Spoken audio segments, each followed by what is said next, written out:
Quake was a groundbreaking game that managed to spawn a huge modding community, and because of that it got a number of unlicensed and licensed add-ons. And today we're going to be checking out one of the earliest, as we have to deal with the Aftershock for Quake. And welcome to Goldfish on Games, which opens up with a brand new Slipgate complex. So Head Games, who developed this pack, went to quite a bit of effort in 1996. Now there's technically 4 episodes in the game. 3 proper ones, and then a collection of multiplayer maps. So let's start on episode 1. That drops us into a small room with 2 enemies right off the bat. But it does show a more advanced mapping technique than I would have expected. And that was to give the monsters individual routes to travel, so they weren't just standing there. As the knight walks off through this room, and the ogre, well, he heads down these stairs and makes for a much better target. And while we dispatch it, I feel we need to talk about lighting, or in this instance, the lack of it in this map, as it's something that we're going to see all too often. And this was due to how advanced for the time Quake's lighting was, as you had to place the light sources in the map yourself, and that could create these wonderful shadows. But it was also quite limiting in that a surface needed to be directly lit for it not to be completely dark. So you could make these really fancy looking light fixtures that would cast these really interesting shapes, but if you didn't put enough of them in, then it would end up being very dark and difficult to see what was going on. And most of the time, you couldn't tell that when you were working in the editor. It was only when you loaded it up in Quake that you actually got to see what it looked like. But they have put a bit of effort into this map, as I'd like to highlight the sound ambience for when we're down with these zombies, as it works really well in this area. So I will try my best to comment on the good as well as the bad in these maps, as this was still in the early days of Quake and 3D level editing, being that this came out less than half a year after Quake launched. So there are quite a few beginner mistakes in this map and in just about all of them. Now while I've never been amazing at making levels, I have been a fan of doing it ever since I first launched Worldcraft, and I still continue to dabble when inspiration hits me. So I do have some experience with this, but I'm obviously not the best. So it really makes me happy when I see they put a boat in that you'll have to ride to get one of the keys. That's quite a cool thing to do. Now I think it's fair to say that this was slightly rushed to be one of the earliest add-ons to launch, as they wanted to seize on the opportunity that they had.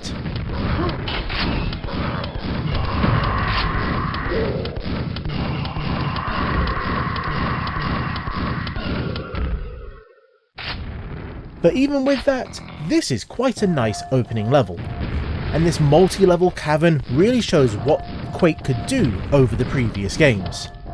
But at 14 maps for the core episodes, this isn't the longest expansion you're ever going to play. But that does mean we're going to see a good chunk of the levels, but not all of them obviously, as I still want to leave something for you to check out yourself. The second map starts off a little slow, so while we wait on something to happen, I just wanted to point out that while I used my Pentium 200 to show the game off originally, I switched to using Quake Spasm, as it really helps show off the maps. As even with that 200 MHz of power, it still got a little bit choppy, more so when we used the software renderer. And something has happened, the room has filled with water. That eventually lets you head out through this hole and into another room. Now even though I don't want this to become a full-on critique and deep dive into all the levels, I just wanted to show you how they did it. As it turned out that they didn't raise the water, instead they lowered the whole room that you were in. I wasn't expecting that. And after a bit of searching, we find a quad damage, and it gives us something to use it on, a shambler. Now you can take it on without it, obviously, but damn does it help. And this opens up this fun little room with a moving platform that goes along a path. as well as a not so hidden secret. But the issues with lighting comes back as they put so much effort into this wonderful looking walkway, but the ogres, well, they're completely hidden and really awkward to try and shoot.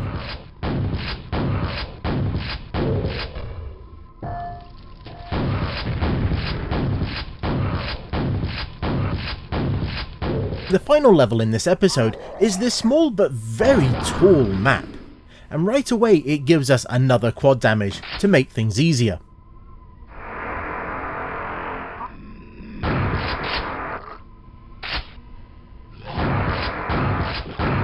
And there's even this fun air tunnel to speed up the ascent. But obviously that had to be a hidden vor. But with all that dispatched, we end up with this fun little touch, as you have to make a leap of faith. And then you have to press 9 buttons to open up a door that's right at the bottom of the map. Because where else would it be? Aftershock was released on CD, and that was needed to contain these advanced new levels for Quake. And in tiny writing it informs us that it is not affiliated with ID Software. But it is licensed from them, or at least the pictures on the back are. Also on the back it manages to mention the provided level editor 3 times, so I guess we're going to have to take a look at that later on. The cover also pulls double duty for the instructions, as if we fold it out we'll find that and then some adverts for some of the other CDs that are on the way. Now after installing on Windows, we will get the Aftershock menu, a simple system for selecting to play either the new levels or the original ones, or you can point it at some of your own and have it launch it as well. But interestingly, it doesn't copy the maps to the computer, instead it tries to run them from the CD. These add-on makers were really against you trying to share these maps, weren't they? But the thing is, you can just manually copy them over and then launch Quake pointing it at that location. Now when the first episode finished, it returned us back to the starter map. That meant that we have all of the weapons that we had already collected, as well as nothing really stopping us from playing the first episode all over again. But I feel we should move on to the second, even if it is a bit of a letdown after the first.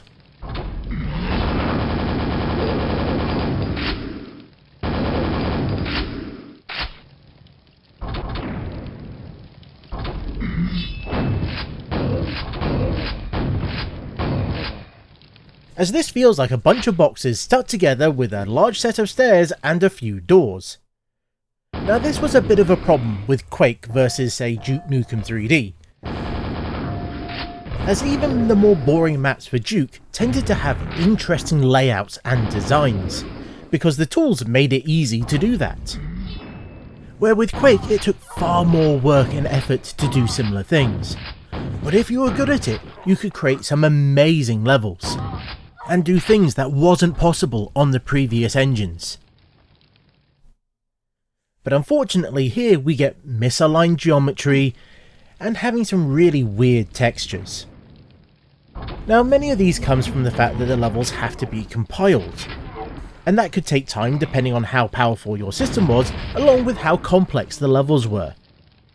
So you might think everything looks fine in the editor, but when you get in game, it could be very different.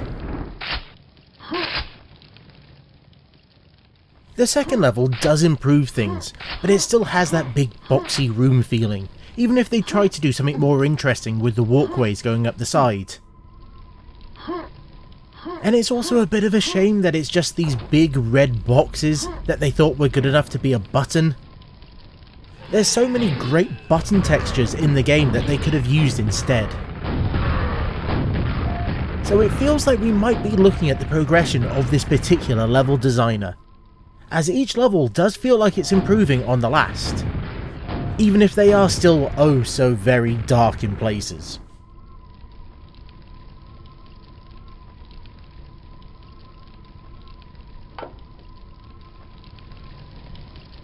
Now the one thing I like about Quake levels were the ones that kept building up on an area, where one button opens a new bit nearby that opens up a new area that each have their own set of monsters.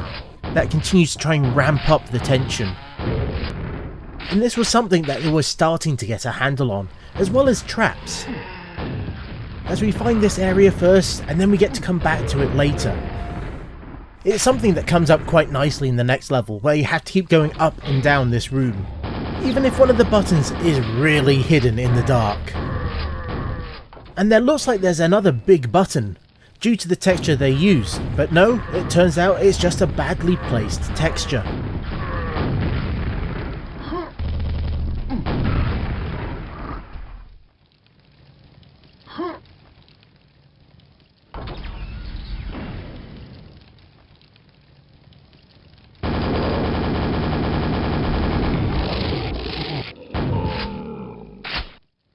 And the final level of this episode is incredibly short, and it feels like they really wanted to show off this really nicely designed well that they made, and then couldn't think of anything else to put around it.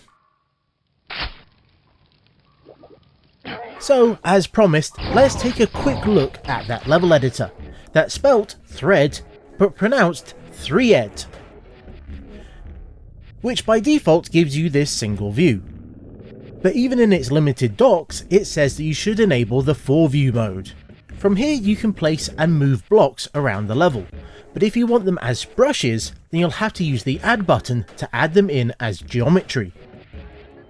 Now this originally was written as a generic 3D editor, as a programming project, but quickly gained features and a direction when it was updated to work with the recently released Q-Test, and thus it gained a lot of attention. As even when the full game came out, ID Software didn't provide the level editor that they had used. Instead, they released the source code and all the map formats for free. And this kicked off a wave of level editors, with 3ed being one of the front runners. And this resulted in Head Games spending a lot of money to get the rights to it, as they felt it would give them an edge over everyone else. Which is why this is a beta version and even says you cannot sell any of the maps you make with it. Texture selection and application is a little bit limited, and he explains why so many of the levels have very few textures applied everywhere. And there's no real scaling or lining it up, and you can't even preview it inside the tool. One of the features that we've seen that's been heavily abused is subtraction, or as it's also known as, carve. Now this can lead to some very interesting environments, but can also result in some very bad geometry and textures being in the wrong place. We've seen more than a few examples of this across the levels, but when used correctly, it can make for something that looks really good. And as we jump into the third episode, on the very first map we see this walkway with holes punched into it, and an environment that looks quite tall but interesting to look at. Now this episode is quite different to the others, as in the readme they even outlined a story, and all the levels actually link up, even if it does feel a little bit out of place compared to the other episodes that we've seen so far. Now it's not perfect, as there's this underwater run that leaves you almost dead,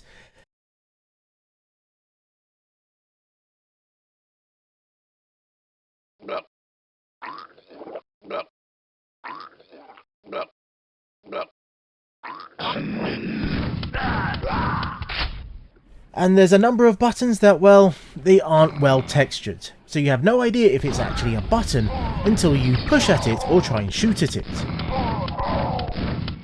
And that earlier deep swim is repeated, but this time in toxic water. And it wouldn't have been so bad if the swim up wasn't so fiddly. But so far this has been a far more creative use of the Quake engine than we've seen in the previous episodes. Now this one continues to play with height, as we have this very tall level.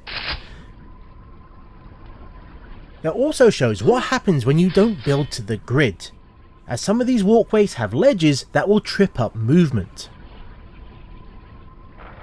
But after getting up to these walkways, we find this water pipe that is quite cool to travel up.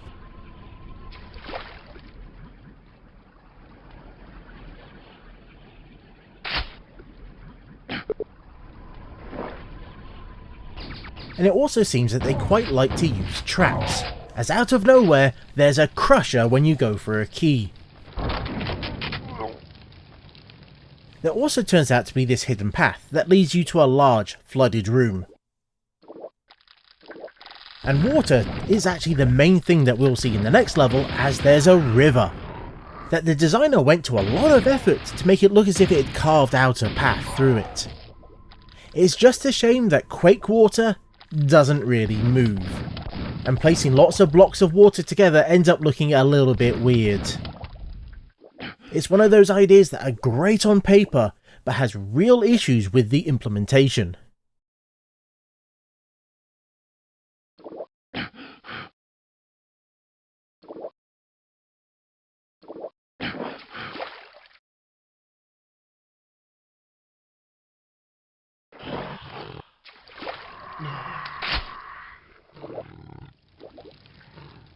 Which is something you could also say about the use of a scrag.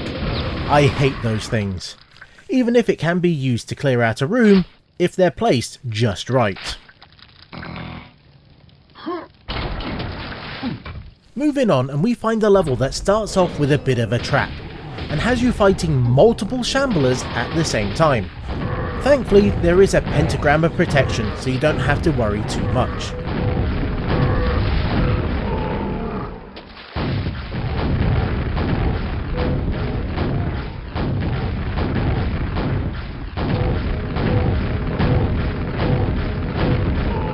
But what will challenge you more than those lightning throwing beasts is a platforming section, as you'll have to work your way around the outside of that starting area.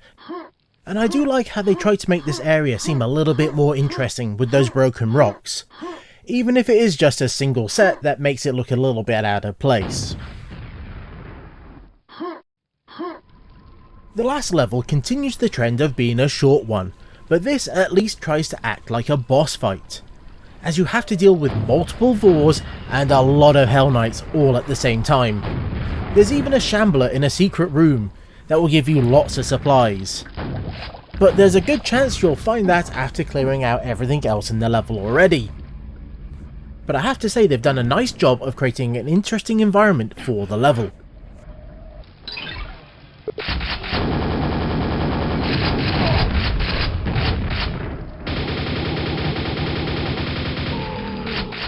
As mentioned, there was that 4th episode with quite a number of multiplayer maps, some of which were made for this pack, but others, well, they were just taken from the internet of the time. And this is the same for the additional single player maps that they also included. Now these were held in their own folder on the CD, so you had to copy them over yourself, or you could use the Aftershock tool. And being some early Quake maps, they varied quite a bit in quality. Some are barely a few rooms connected together, and might have been someone's literal first attempt at making a map, but others do look far more interesting. Now the sheer number of these means that covering even a small amount would take ages, as there's well over 100 of them. But we might end up looking at these at a later date, because as we spotted, Head Games made a few other CD collections that were dedicated to being tools or just map collections. And this is what they did before going off to make extreme sports and hunting games. Now I don't mind collections like those, as at the time not everyone had access to the internet, and thus couldn't download the maps. But even if they did, it might have taken quite a while to download on those slow internet connections of the time.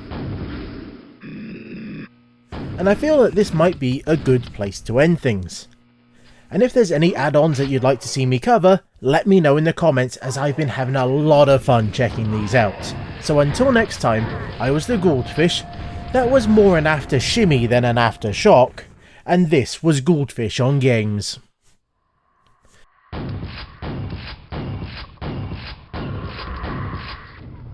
Thanks for watching. If you got this far, then might I suggest you use the buttons under the video, as they'll let YouTube know that you enjoyed it, and you might like to see more of them when I release them. And if more content is your wish, then there'll be 2 videos on the screen right now that you could go check out.